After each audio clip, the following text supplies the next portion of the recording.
Greetings all, this is Hairy Nick and we are back to talk about some more reveals for X-Wing 2.0, and today I'm joined by Justin. How are you? Hello, I'm doing well. Excellent, man. You're here, so that means it's time to talk about the Empire. Yes. FFG did a big unboxing, early in the morning, Saturday for us, Friday midday for you Americans. And they showed off a heap of stuff. I was kind of expecting to see a bit more. Yeah. I'm not complaining though, because we still got a lot. And I kind of am happy about this because I do want to see the individual articles for the ships. Gives me a chance to sort of go through the ships one by one in these videos. But for the time being, we have the basic details for every ship in the game, apart from costing and apart from upgrades, because those will be revealed in the app squad builder thingamajig that FFG are going to bring out alongside X-Wing 2nd edition. So what we're going to do is we're going to go through each of the Imperial ships in alphabetical order, the order you might see them if you open them up in one of the existing squad builders, like yet another squad builder, and just go through the basic stats. Let's start off with the Alpha Class Starwing. With this, we have the basic pilot, the new squadron pilot. The action bar is the same as it was, the stats are the same as they were, and the dial is the same as it was. Yep. So nothing too much to write home about. We do have the new configurations, which is basically X-Wing 2nd Edition's version of generic titles. OS1 Arsenal loadout. While you have exactly one disarm token, you can still perform torpedo or missile attacks against targets you have locked. If you do, you cannot spend your lock during the attack. Add torpedo and missile. So it adds the stipulation that you must only have one weapons disable token, and we don't know how easy that's going to be. We don't know if Advanced Slam's going to make its way in 2nd edition and whether that has restrictions.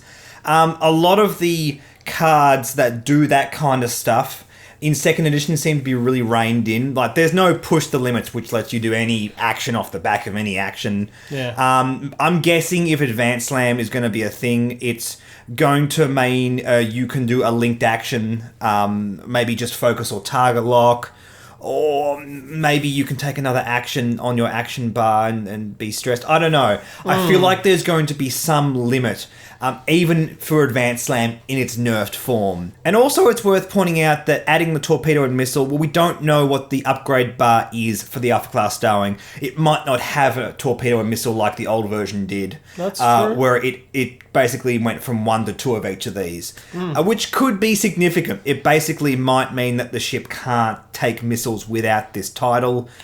What that means points-wise, whatever. It is worth mentioning that because there is versions of this ship in the meta right now, as in 3 new squadron pilots in Quick Draw, which uses harpoon missiles without this title. Yeah. So it is worth mentioning. And we also have the new version of the XG1 Assault configuration. While you have exactly one disarm token, you can perform cannon attacks. While you perform a cannon attack while disarmed, roll a maximum of 3 attack dice.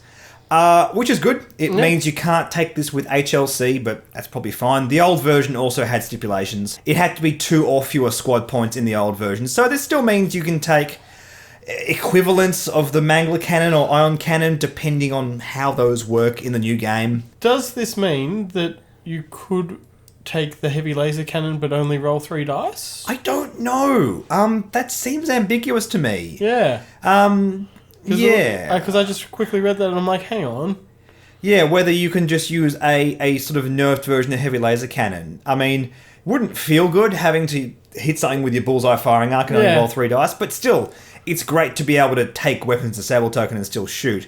Also, this again adds the cannon slot. The original version added 2 cannon slots, which means that the Alpha Class Starwing might already have a cannon, or because you do have that flexibility of not having to use cannons that cost 2 or less, perhaps, as you said, you can take the more expensive cannon and then you can only roll 3 dice, but it gives you more flexibility. Like, I can see the Mangler cannon, if that indeed makes its way in 2nd edition, I don't see why it wouldn't. It would work fantastically with this. You no longer have the restriction of not being able to fire that when you have a weapons disabled token. So, seems good. Seems very good. We also had one of the named pilots reveal, Lieutenant Kar Sabi. After you gain a disarm token, if you are not stressed, you may gain 1 stress token to remove 1 disarm token, which is exactly the same as its original version. They're using the language of disarm token rather than weapons disabled, but whatever. We know it's exactly the same thing, so moving right along to the Lambda class shuttle. Yeah, now both of us are quite interested with this. This looks really good. And I think one of the really good things about moving in 2nd edition, splitting up the factions, the First Order is no longer part of the greater Imperial faction, meaning that the Lambda shuttle is no longer stuck on the same faction with the Upsilon class shuttle. So it has a bit more room to breathe. It can be improved, but not clash with the quote-unquote just better version of itself. Yeah. And that's really good. The dial is exactly the same. Omicron Group Pilot's gone from Pilot Skill 2 to Initiative 1. Whatever, doesn't really matter. Its action bar, however, has changed a little bit. No longer has a target lock, but it does have Reinforce, Coordinate, and Red Jam. Yeah, I mean, the target lock, who really cares? Yeah. To be honest. Reinforce is basically what I'm seeing. It's basically the evade of big ships. Or the evade of most big ships, especially the big clunky ships with lots of health and shield.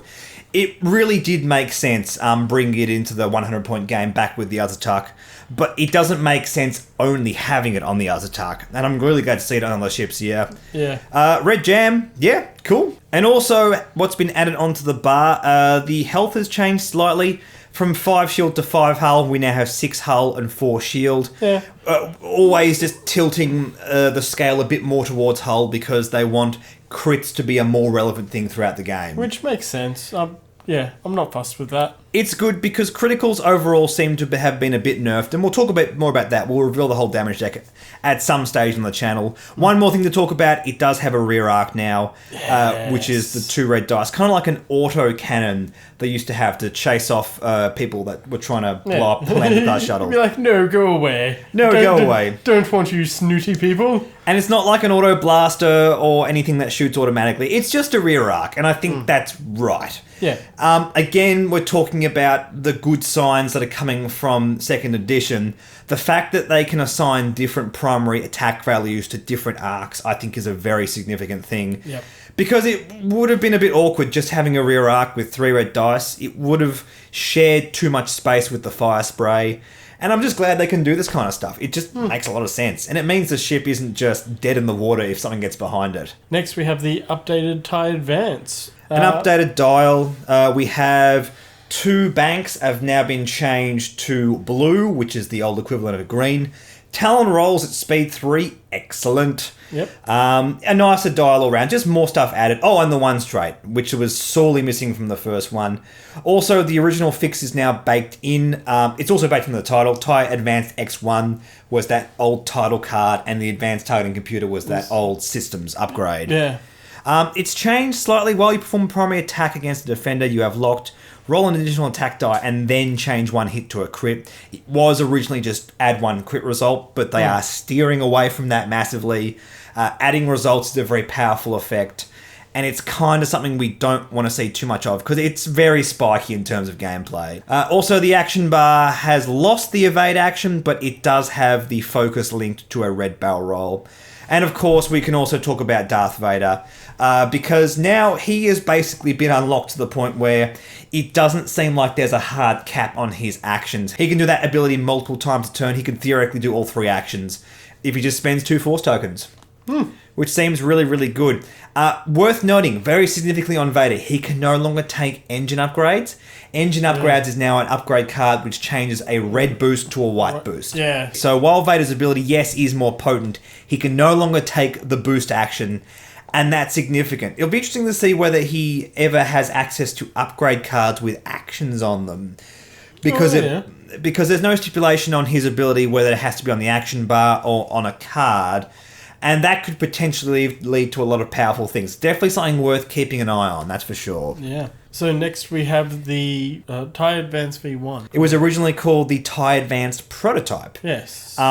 This was, meant to be sort of the next line of TIE fighters in the Imperial Navy, but then the Lothal rebels blew up the prototypes, and they were just few and far between, and they were given to the Inquisitors, and that's it, pretty much. Speaking of which, we have generic Inquisitors. Yeah, this is cool. Very cool indeed. So this, as far as we know, is the only generic Force user in the game. I mean, it only has 1 Force token, but that's still really cool in my opinion. Yeah. I think what's more significant about this is not so much that Force token, but access to the Force upgrades. which we have not seen many of, No. but we're looking Yeah. at things like the equivalent of Deadeye and Sense, which is the equivalent of Intel Agent. So we know they're going to be potent abilities. And what's more is they also have Baron of the Empire, which is another Initiative 3 generic, which instead of having force abilities, just has talents, which Yeah. is the second edition version of EPTs. Now, they did say that there was going to be quite a large point difference between the two of them. Oh, that's interesting. I would guess that the generic Inquisitor would be a bit more expensive. I just get the impression that Force is going to be a bit more heavily weighted. Yeah, I think that's what they were getting across. Indeed. The dial has not changed too much. A slight nerf in the force rate has gone from green to white, but it has Talon rolls at speed 2, which I think more than makes up for that. The ship stats are pretty much the same, not much to talk about here. Apart from the actions, it now has a native evade, but does not have the title ability, which I think is fair because the old ability allowed it to take a free evade token after performing a target lock. And now there's seemingly no way to do that at all, actually. There's evades and target locks, but they don't link together in any way. There's now focus, evade, target lock, barrel roll linked to red focus, and boost linked to red focus as well. Which seems good. This ship likes to abuse actions, but it can't do the double positioning. That has been saved specifically for certain ships, and I think that's probably a good thing. Also revealed is the Grand Inquisitor, which is the Inquisitor we know from the Rebel show. I believe the ship was actually designed before FFG was aware that there was going to be multiple Inquisitors. Yeah. That's why in the original version he's called the Inquisitor.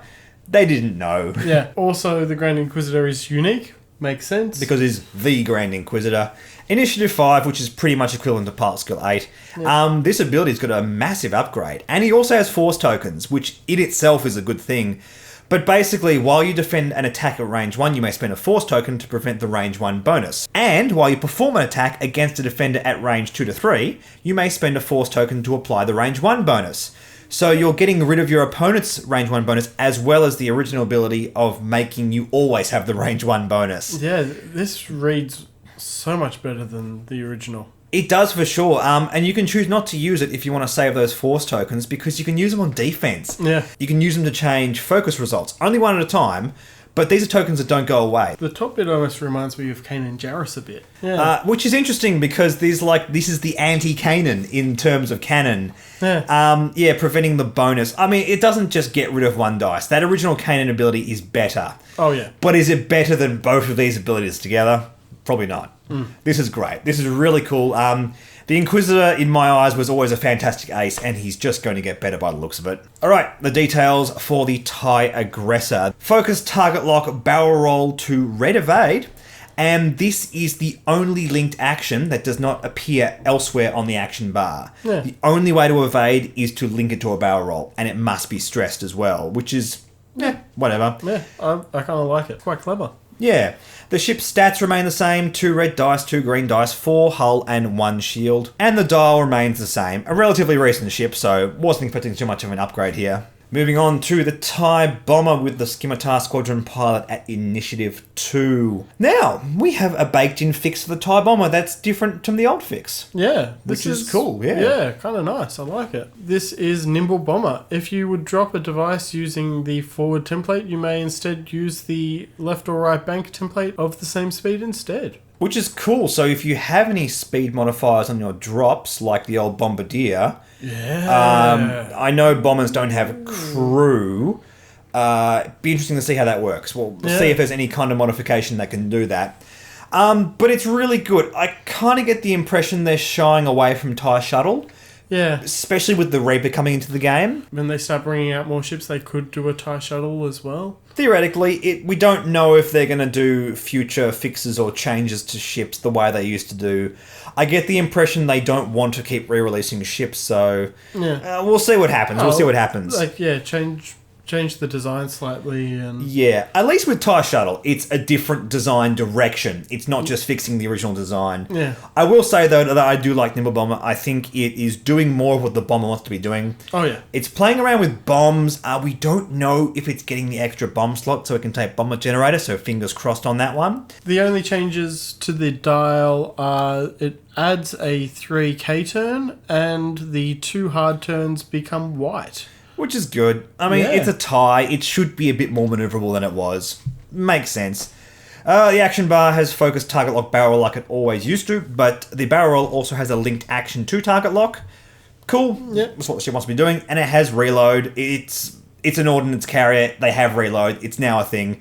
It's a red reload, so it's not easy to do. It's not the Alpha Class Star Wing, but it's not really playing around with that same space, so that makes sense. Also, we do have the pilot Deathfire revealed. Only Initiative 2, and his ability is after you are destroyed, before you are removed, you may perform an attack and drop or launch one device. So this is the Fell's Wrath of bombers. I like it. It's cool. It's cool. I don't like abilities that rely on you doing badly, so this is not kind of the design I like, but I think from the point of view of like a casual build, that'd be a lot of fun. Yeah, you just fly straight into someone and be like, oh, it died. Yeah. Blow up. It'd be satisfying if you took another ship off the board if you did that. That'd be great. That'd be great fun. We also have the TIE Defender. The Onyx Squadron pilot pictured here was never the original lowest PS guy, so may not be in this case. Initiative 4 in this case. They have the baked-in ability Full Throttle. After you fully execute a speed 3 to 5 maneuver, you may perform an evade action. Now, this is important. You actually have to complete the maneuver. If you stop due to running into someone, you don't actually get the action. Which is the errated version of TIE X7, Yeah. which is good. It means that every single TIE Defender has the X7 ability. We don't know what's happening with TIE D. Fluff-wise, it would not make sense to not give the TIE Defender the cannon slot. Maybe there's a configuration of TIE D. Yeah. That'd make a lot of sense. Because generic titles are no longer a thing. So there might be a configuration card that costs points. I don't know. We'll see. Yeah. We'll see. Action bar got a massive upgrade. Instead of just focus target lock barrel roll, we now have focus evade target lock barrel roll boost. It's fine. Yeah. And I suppose the boost kind of makes sense. It was meant to be a more experimental, fast. And this, again, is another great thing. And I know I keep fawning over the design of 2nd edition. There are no linked actions. You cannot give this push to the limits, so you can't abuse it. Yeah. That's really, really good. If you were to just slap this on the 1st edition version of TIE Defender, well, of course, everyone would just take push to the limits. And it would function so similarly to other aces that it would be almost indistinguishable. I love it that they've burned in, no, you can't always do this, but some ships can do like a half push to the limit. It means that it's so much more customizable, and it means you can give TIE Defenders boost, and it's not hugely problematic. It's a big power boost, don't get me wrong, but the fact that you can't take push to limits means you can't double reposition, and that is very significant. Yeah. Also, the stats have changed slightly. It has been given one more shield. Which is nice. Yeah, doing right all round. Yeah, so a few little minor changes to the dial. We now have blue 1 banks instead of white. A red K turn at speed 2, and the 4K turn remains white. Kind of like a twin ion engines Mark II kind of burned in, but only at 1 speed. Yeah. I get the impression Twin Ion Engine Mark II will not be making an appearance in this game. We don't need a soft fix for all the TIE fighters now that it's all been rebalanced. Yeah, they're all pretty good now. And also reveals Countess Wright. Initiative 4, Cutthroat Politico. Great subtitle. Yeah. While you would execute a straight maneuver, you may increase the difficulty of the maneuver if you do execute a K-turn maneuver instead. Just like the original one, but we increase the difficulty. That's probably fair enough. Yeah. The green K-turns were a bit much, guys. Yeah, look, as the resident Imperial player, this is fair. Fair cop, mate. I'm okay. I'll manage to deal with this. It's still white K-turns at speed 2, 3, 4, 5. And I think we'll be just fine with that. Here is the base level TIE Fighter, which basically has not changed. So the dial is exactly the same. The action bar is exactly the same, and the stats are exactly the same. Yep. We do have Academy Pilot, that wasn't shown off before, and we know from discussions that this will be 24 points, the equivalent of the 12 points of old. The ship is basically remaining unchanged, and I think this is a good thing. Yeah. People have talked on my channel a few times about, we should fix the TIE Fighter. I don't think there's anything wrong with the TIE Fighter. No. In first edition, it was in a tough environment. With things that became too powerful, like turrets and bombs being as powerful as they were really hurt the TIE Fighter. With a rebalance, I don't think the ship is going to need a buff. So this is fine. Moving on to the TIE Interceptor, we have pictured here Initiative 4 Sabre Squadron Pilot. Again, there may be no lower initiatives, we will see.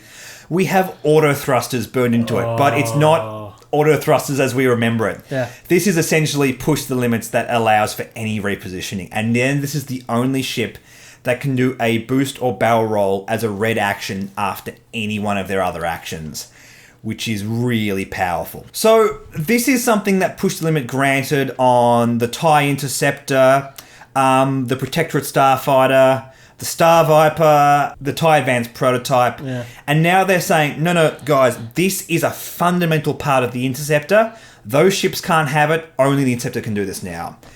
Which is fair.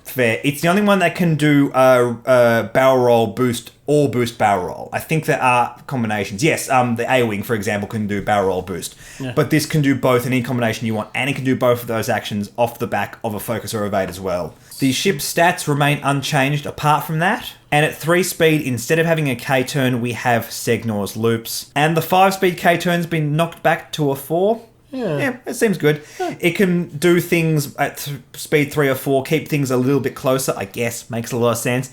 I do get the impression there is a push to make these guys a little bit more aggressive rather than defensive. Remember also, guys, that evade tokens change dice results. They do not add a dice result. And I gotta say, just as a side note, I played an X-Wing tournament today. Yeah. And I watched for a good 20 minutes an Inquisitor fly around Rack and not get hit. Rack would roll 4 hits, and the Inquisitor would just, with his 3 dice, would get 4 evades. Turn after turn after turn. You can no longer get 4 evade results from 3 green dice. This is very significant. And I'm very, very happy about that. And when we have a look at a card like Sunterfell, it's no longer about token hoarding. It's about aggressive flying, and I love this. I love this so much. It actually feels a bit more like a Fen Rao kind of approach. I agree. But Fen Rao can no longer take boost and barrel rolls. Yeah. So it's different in that regard. If you fly Sunterfell aggressively, you're going to get that focus token. And you can still get evade tokens and focus tokens and reposition with the linked actions, but then you can get an extra focus token. You just can't get 2 focus and evade like you used to. Yeah. Auto thrusters that lets you defend out of arc the way it did no longer exist in the game. Afterburners and auto thrusters in this new way, which is all about repositioning. It's about actually physically dodging turrets. Yeah. And because it's Initiative 6, you can let your opponent position their turrets however they like, and then you can just dodge them. Just fly around them. You can actually dodge turrets now, which is very significant. So although Sunterfell may look like he's significantly less powerful in terms of his defense, it doesn't matter, because I think this is about what the new game is going to be focusing on. Now, something we don't know too much about, the TIE Phantom, because we don't have a finalised explanation of how the cloak rules work just yet. We do, however, have the Stygium array now burnt into the card. After you decloak, you may perform a evade action. At the start of the end phase, you may spend your evade token to get 1 cloak token. So you're rewarded if you don't have to spend the evade token. In other words, if you arc dodge with your cloaking. Yeah. Which is good. If you've ever played Rebel Assault, have you ever played Rebel Assault, the computer game? Years back. It was an on-rails space shooter / first-person shooter kind of thing. Yeah. And I remember the last mission. You're flying... I think you're flying a Phantom, and you're flying against all the Imperial Phantoms, and they keep coming in and out of view in front of you. And for an on-rail shooter, that's really cool, because it's really hard to hit them because they don't appear on the side of the screen. Yeah. And this just reminds me of that, the way they come in and out in one action, in one turn. Yes, the cloaking device still exists on the illicit slot for Scum and Rebel, but the whole idea of Empire is about less upgrade slots and more efficiency. This is meant to be the most efficient cloaker in the game, as it should be. It's the original, it should be the best. With the dial, it's added 1 banks, which is quite nice. Yeah. Makes it a bit more maneuverable. Yeah, I always feel like only having the 1 hards is a bit rough. And that's pretty much it. There's a few changes with the core stats. We've removed 1 of the red dice. Sorry, guys.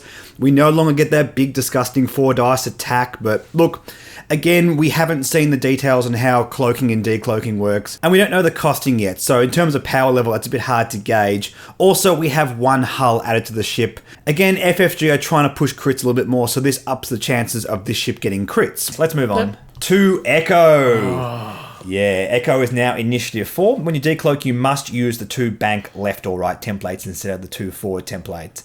We know decloaking works in the same way. You still have to do the barrel roll or forward straight.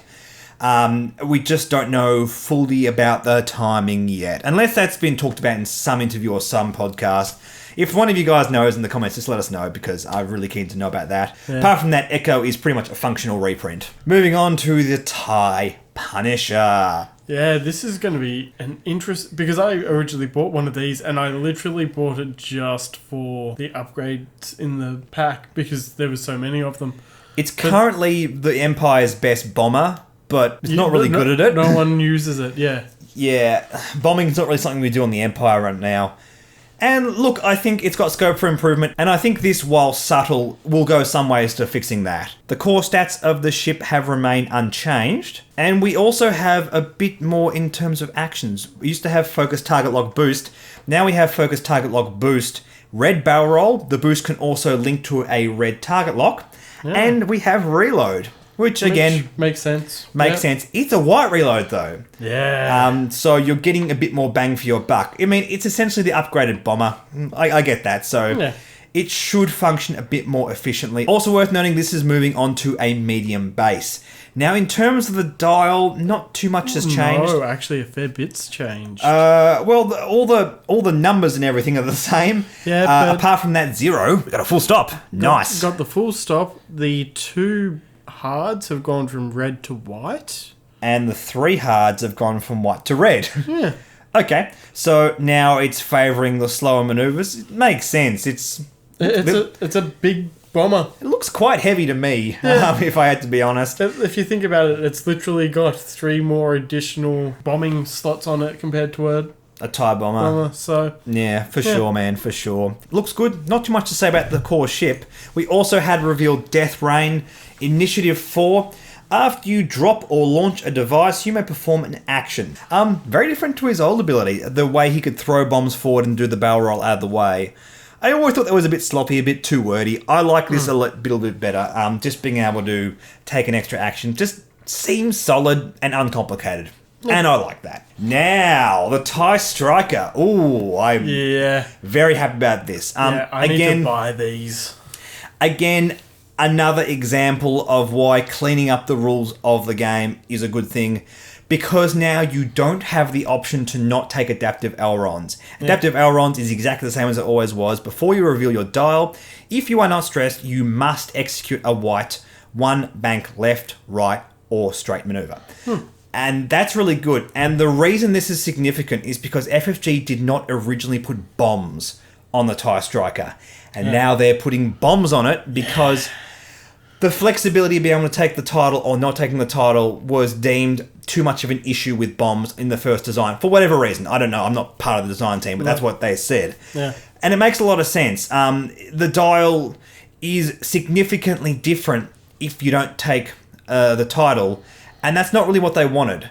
The way of doing ship abilities through titles was a bit messy. I didn't like how titles were not unique ships in the first game.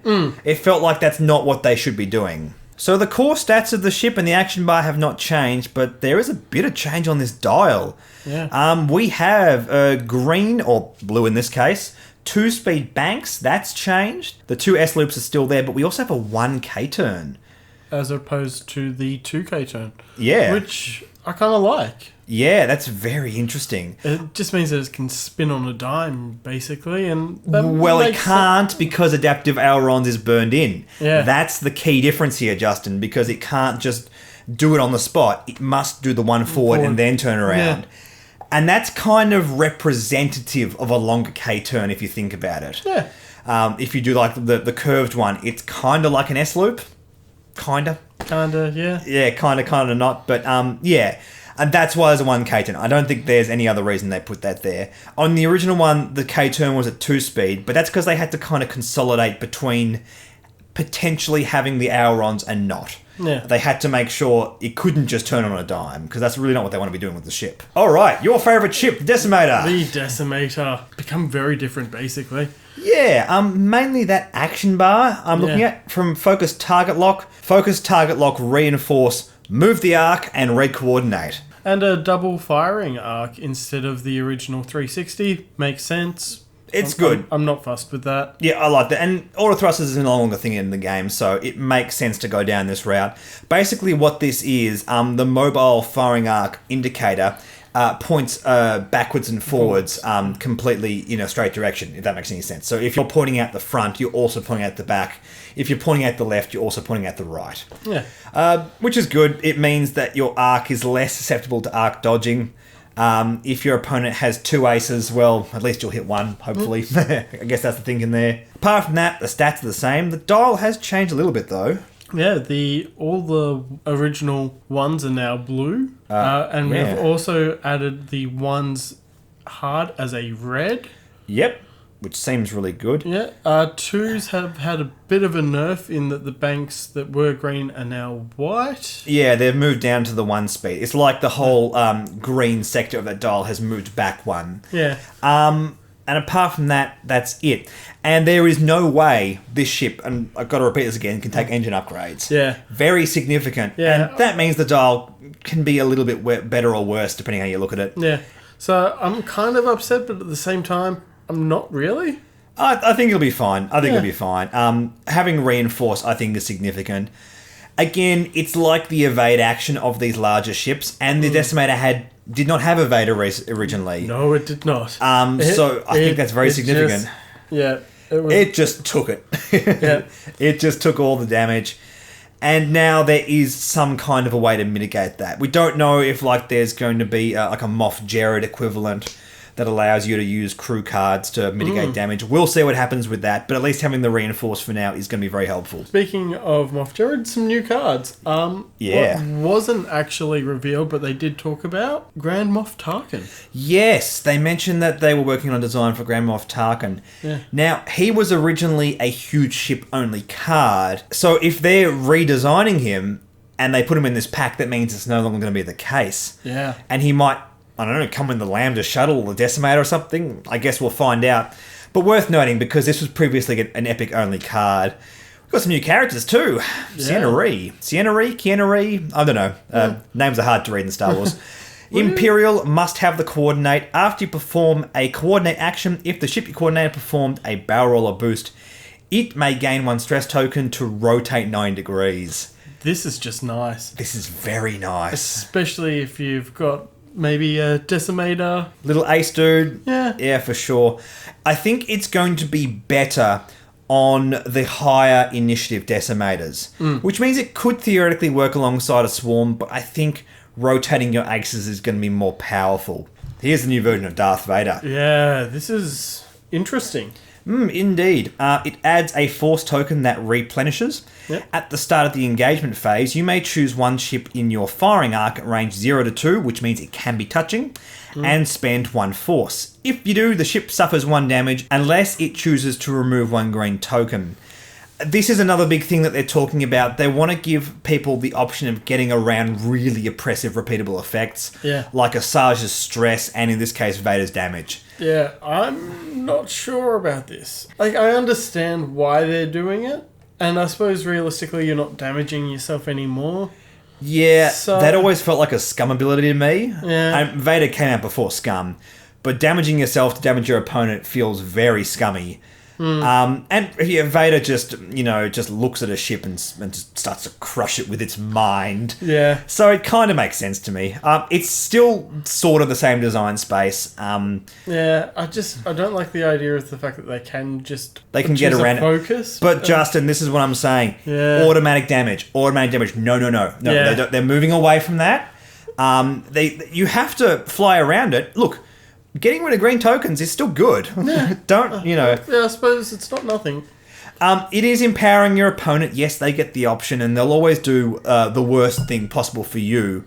But that's fine. Yeah. I still think it's a good ability either way. I suppose realistically, if I'm thinking about it, you have him on rack and you force them to remove a green, all of a sudden you can shoot them for 4 damage anyway. So. Exactly right. You put them between a rock and a hard place. Yeah, it's also at the start of the engagement phase, not after you attack as well, which means you can strip through those tokens before you attack, get the most efficiency out of that as possible. Yeah, okay. Yeah. Okay, you've spun me around on it. Also, costing, blah, blah, blah. We don't know how powerful it's going to be based on how much it's costed. I'm going to guess it's going to be the equivalent of like 2.5 points from first edition, because it does feel a little bit less powerful, but that's fine. The Grand Inquisitor. A new crew. Well, not a new character, but a new crew card nonetheless. Yeah. Also, 1 force token that recharges. After an enemy ship at range 0 to 2 reveals its dial, you may spend 1 force to perform 1 white action on your action bar, treating that action as red. Yeah, so if you're headhunting, if you're flying aggressively, it means you can increase the efficiency of your actions. It's really good on high initiative ships that have lots of green maneuvers. Because what you can do is when that ship activates, you do a red action, then you reveal a green maneuver and clear your stress. Yep. So if you have high initiative, lots of green, I feel like this is going to be good. Yeah. With the crew slot, maybe Admiral Shenru? Maybe. Yeah, don't know. Oh, maybe Whisper. If that still has the crew, that's the thought, isn't it? Yeah, okay. Yeah, I'd be keen to play around with this one. I think this is going to be a fun one to brew with, that's for sure. Yeah. Minister Tau, at the start of the engagement phase, if you are damaged, you may perform a red reinforce action. I kind of like this. Like, very flavorful. Yeah, because she was all about like protecting herself and stuff in the Rebel show. I'm not going to give any spoilers. It doesn't end that well. But yeah, very flavorful indeed. It like just panic, reinforce. It's what her character's all about.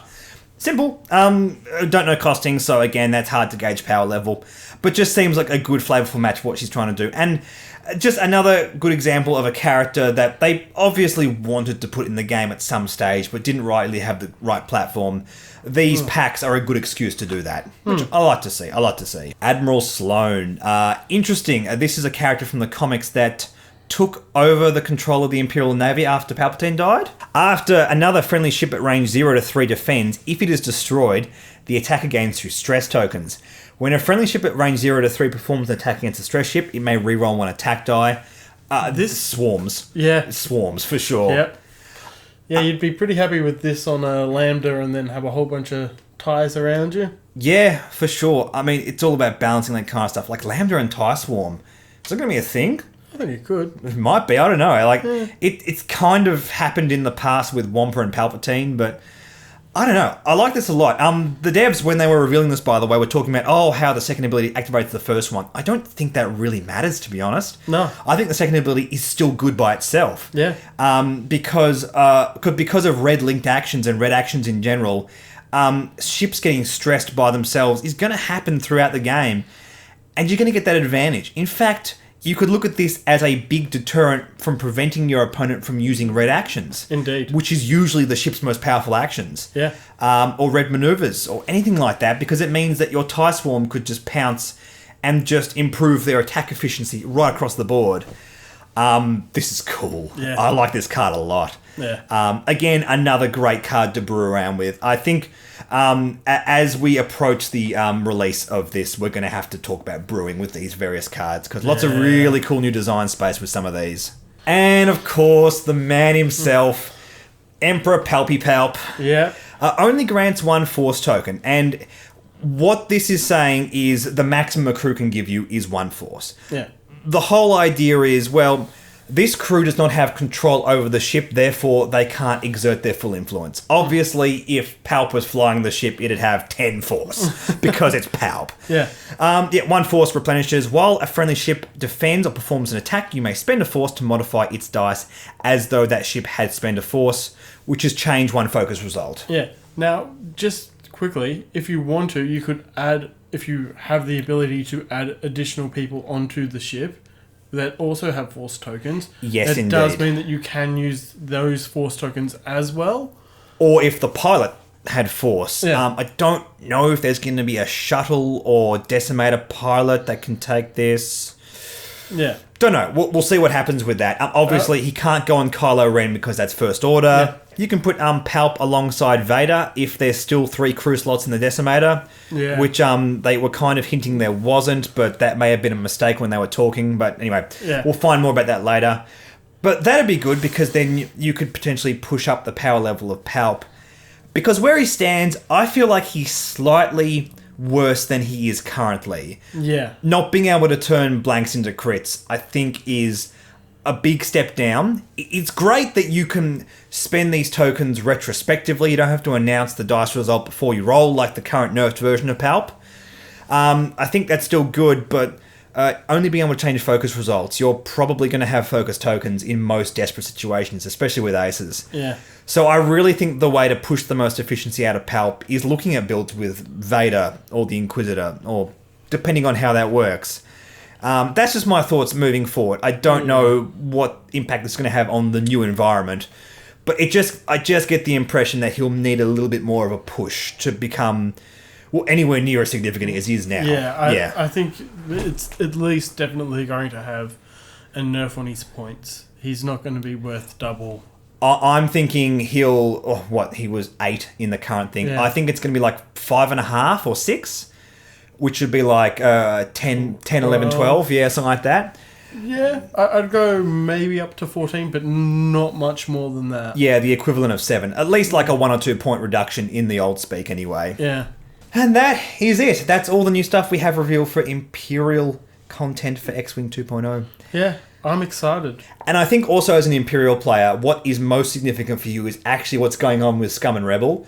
Yeah. Because Turret's getting a nerf, Bomb's getting a subtle nerf overall, Control getting a subtle nerf across the board, the inability to change, to add evade results or add results in general on the whole, I think is going to be very good for the Imperial faction. Yeah. Lower shields, hull, spiky results, lots of evade dice, that kind of stuff. All of those things, I think, bode well for what the faction wants to be doing. Anyway, guys, stay tuned. We're going to do a video on the Scum faction and the Rebel faction. Also, coming up soon, the results from Worlds. Thank you for your patience on that, guys. It's been taking a little while for the results for that to come through, but I'll be getting that out in the next few days. In the meantime, thank you for watching. Like and subscribe. Like on Facebook, follow on Twitter, and we'll catch you later. Bye.